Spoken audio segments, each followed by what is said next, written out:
Well, hello guys. Hello. You got a music? All right. I have the hands of Lindsay Lowe. Hi, I'm Lindsay Lohan. I'm Lindsay Lohan. All right, let's get down to this. Let's get down to business. Yes. If you can't tell by our lovely splash art here, we're talking about Aliens. No. Greatest movie of no. Yeah, we're talking about Valve's phobia of the number 3. Yeah. There is no game that Valve has ever released that had the number 3. Not once. No Borderlands 3. No Half-Life 3. No Portal 3. There's a lot of games that are really good in their stories that don't have a part 3. Or have a part that would be 3. Or needs a continuation in some way. To give it a reason to have part 3. Yeah, you'd think they would. No, they don't even try. There was actually a demo for Portal 3 that came out by Valve, but it never went anywhere. Mostly because no one liked it. Because they changed the game dynamic completely. Instead of having the portal gun, that you used your hands and you pulled and pushed surfaces out of the walls. It looked really bad. Mm. But yeah, what's the deal? Why? What's wrong with number 3? Because they left us Half-Life 2 years ago with this giant middle finger cliff note. Just at the end, just a cliffhanger. Huge cliffhanger. Yeah. And it's like, well, what happened? What's going on? Have you ever played Half-Life 2? Yeah. Yeah. Well, the world basically explodes, and then G-Man shows up, takes Freeman into some parallel dimension, and then game over. That's it. It's done. It's just like, well, what? Did I live? Did the world end? What about the girl that was with me? And all the other people that I encountered? What about them? What the hell? So it's infuriating to just be playing all these games and like, oh, I can't wait to buy the 3rd installment, and there isn't one. Yeah. Like, Portal 2 used to be my favorite game for the longest time. Because it was cool, it was story-driven, they talked about a lot of stuff, and they wrapped up a lot of stuff that was in Portal 1, except they left with another cliffhanger.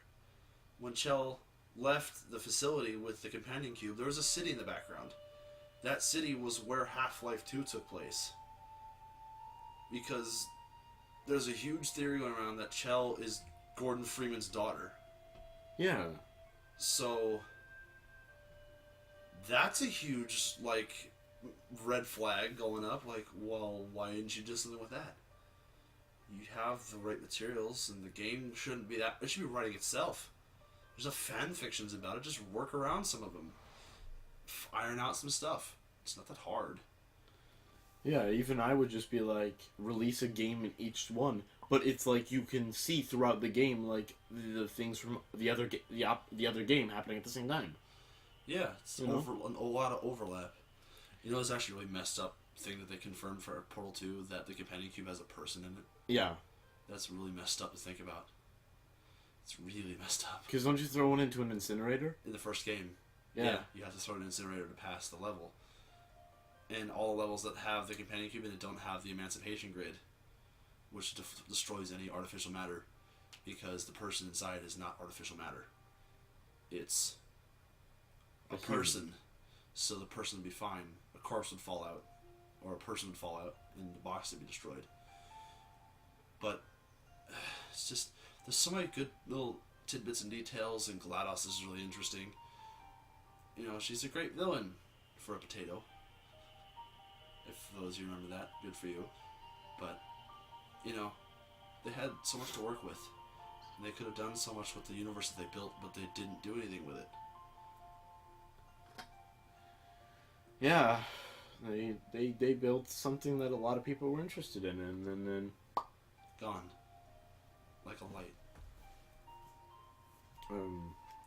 Sure. One sec, sorry, I turned off the mouse. Yeah, that's fine. We're gonna pause real quick for a second. Sorry guys, we're back. You wanna just kind of go over what we said for a second? Yeah. So, like, speedrunning. there's a lot of that for the two games, Half-Life and Portal 2. I have had a lot of problems with Portal 2, but again, that game is old. Like 2000, it's like older, it's like early 2000s game. It's been out for a long time. Yeah. I used to play it on my cousin's PS3, and that's like 2008 technology, I think. I think it's that old.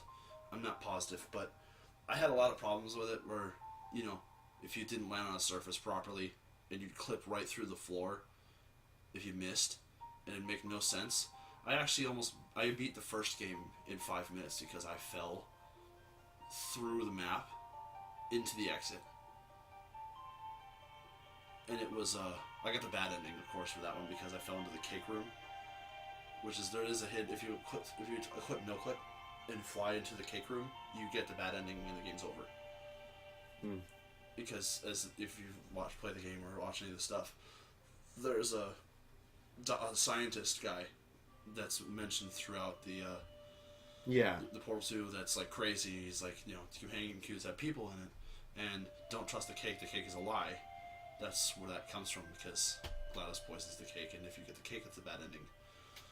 But, you know, I got the bad ending in Portal 1, that's hilarious. I loved. But here's another thing though, the games are connected. 100%. Yeah. Not only can we see the city from Half-Life 2 in the background of Portal 2's ending, you could, if you play Portal 1 through, you'll see the vehicles from Half-Life 1 outside of the building when you get out there. You can see all the cars that the militia drive. Yeah. And it's like, oh, so they're like in the same universe. And if you look through the list at the end of credits of Portal 2, a lot of the names up there are characters from Half-Life 2. Like, Gordon Freeman's one of them. Yeah. And your main character's name isn't Michelle. It's Michelle Freeman. Her name's Michelle Freeman. Or, we know it's Michelle, but everyone thinks it's the last name's Freeman, but there's no confirmation about that one. Yeah, there's no confirmation. But the games have so much potential. Just crazy amounts of potential. Like, you could do so much with it, and they don't. They don't elaborate on who G-Man is, why he can control time and space the way he can, why Gordon Freeman's so important to all of this. You know, I'm gonna bring a theorist into this real quick, and Matt Pat is who it is, and I kind of think he's a little credible on this one, because if you remember, he actually made a theory that a G-Man is actually one of the things at the end of it is. What is the name of the thing? Nihilith, or something like that. The weird Nihilith. The weird monster thing. Three-armed fetus looking thing. Yeah, I remember talking about this Half-Life 1. Yeah. He's talking about how, like, if you listen to its ambient groaning, it's it talking to the main character, saying stuff like, you know, I saw this coming, or something like that, or something like. A lot of stuff that you hear a G-Man similarly say. Yeah. So there's the. And you know, Nealinth is not man, and he's saying he is not trustworthy. He's talking about the G-Man. Was his theory is that he's talking about G-Man? Yeah. Because we see because the Nealinth have enslaved this race that you see throughout the game. Yeah. The infected ones, the ones with the crab heads, all the people. No, I mean the actual enslaved race. Yes, the guys that can have telecommunication powers. Yes, and they're basically a group of them is as strong as a Nealinth is. We know that. Yeah, they're strong. Because we see a group of them stop the G-Man. Yeah. So we think that those slaves, that race that is the slaves, are, you know, a different species, and the G-Man is one of the species which they are enslaved by. But it's like one that has a lot of power, or is in, you know, its full form or something like that, and G-Man's probably not, or he's even stronger, but just. And there's in a lot of way. moments in Half-Life 1 when I played it, which I did. It's just been a long time. When I first played it, there were a lot of moments that you'd miss if you blinked, where you could see G-Man in the background. Fucking with the background stuff. Like, He was the one that planted the bomb that went off in the first game, and he was the one that was fiddling with all this different stuff throughout the thing to set things into motion. But you would never notice unless you were looking. Yeah, but and also if you remember, don't you disarm a nuke? Yeah. He rearms it. Yeah, he rearms the nuke in the game. And here's another thing. I replayed Half-Life 2 not that long ago. G-Man's following you in the game. You just need to know where to look. Because when the first time I played it, I was not paying attention to anything but what I was doing. Because I was under fire constantly. You know, you're being shot at a lot. But if you look, you can see him in the background a lot. Just watching you. Yeah, I remember. He's never close. He's always like just barely in vision. Or he's in the background talking to someone, acting as if he's like somewhere in the background. I remember one part. He's talking to a scientist, and he turns and looks at you. Like, I know you see me. Yeah, it's just like, what the hell? Like, I remember I was doing a mission where you're supposed to be jumping around these different little pieces of land, and there's bug lions. These big old gross bugs that give me the really bad chills because I absolutely hate bugs. And if you look, one of the militia things, one of the outposts, you see a G-Man there for a split second from a distance, and then it teleports away. He's gone. He's poof. Like he was never there. But you see him, and you're like, hey, I see you over there, and it's gone. You just need to look. There's a lot of points. There's a lot of places in the game that have a lot of like, look and you'll blink and you'll miss it kind of things. But you see it and you realize who it is because he's the only character modeled like that. Yeah, there is no other person in the game that wears a blue suit with a briefcase that has that facial structure. And that red tie. Is it red? I think it's a red or a green. I'm not tired. I don't pay attention to his tie. Usually it's what he's saying and his kind of weird facial structure. But, you know, at the end of the game, you know when he's moving, your character's moving through those lines of pods to the main area where the bad guy is? He is in a pod going away from you. He's looking at you. But, again, you're not usually paying attention to what's around. You're paying attention to where you're going. So you wouldn't even see him unless you looked. Yeah, you would have to look. And it's so any people that are willing to replay the game after this, go ahead and you'll see him. Just look for him. You guys know what he looks like. Look for him. Yeah, it's... I mean, he's in the top left. And yes, it is a red tie. Yeah, it is a red one. Okay, that's good to know that I'm not colorblind completely. It's red or green. It's close. Christmas colors. Da da da da da da da. It's September. Don't choke. I'm not gonna choke. But you know, like was Borderlands a Valve game? I don't think it was. I don't think it was. No, now that I think about it. No, I'm confused. But anyway, all I know is that in Half-Life 1, pay attention. Half-Life 2, same. Pay attention. Because there's a lot more story than they're leading on. Because, you know, when you play, it's like, oh, you're just helping this girl start a revolution and save the planet. But in reality, that's kind of a forefront to what's actually going on, which is you're doing a butterfly effect for this guy who's trying to do all these bad things. Because they said in the first game that Gordon Freeman's only brought back when he's needed to be used by the G-Man to cause an event that creates things that are worse. Because at the end of Half-Life 1, you're brought in to defeat whatever the big boss thing is. I can't pronounce it. Neelanth. Yeah, that. Not man. It means not man. Yeah. Well, you defeat that at the end of the game. And that thing was keeping track of the little dudes. And you end up nuking half the continent. Because the bomb's rearmed. As we saw. Yeah. So, the whole time, G-Man's puppet mastering you. And 90% of the time, most of the players don't realize that, like, the objectives they're given, no one questions. If you ever realized, when you get an objective in a game, who gives you the objective? Who tells you, like, go do this thing. Here's yeah, it has to be G-Man, and he's like subtly telling me, like, go do this thing, you know, go talk to this person, do this thing, because he knows. His species are known to know things in advance, so he's like ridiculously smart. Yeah, and through the boss battle with the Neolanth, it's telling you stop trusting him. Yeah, because the thing already knows like what it's planning, what G-Man's planning, so it's like stop. You're going to die if you keep doing it, but we can't understand it because it's not using the right tongue.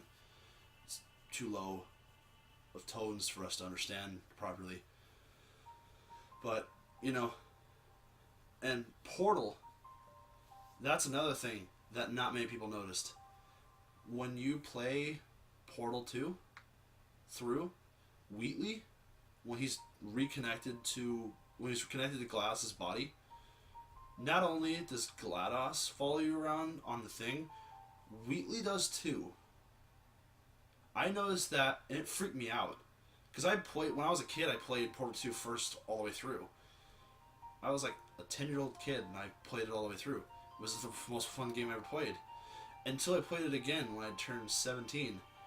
And I looked closely, there are a lot of scenes where if you blink, you'll miss. Valve is known for that. You blink, you miss Easter eggs. If you're in the very sub-basement, there are actually panels. If you look, that you know how like some doors have like this huge thing where you can't open it and you can't get past it. Yeah, there are some panels that if you look up fast enough in your peripherals, you see Wheatley closing a white panel because it's a front. It's fake. Most of the events of Portal 2 are fake. It's a test. It's all been a test. It's like, oh great, I thought this whole time I was doing something and having a purpose, but I'm being led on by a goddamn robot head that won't scream about falling off of things. And a potato that won't shut up.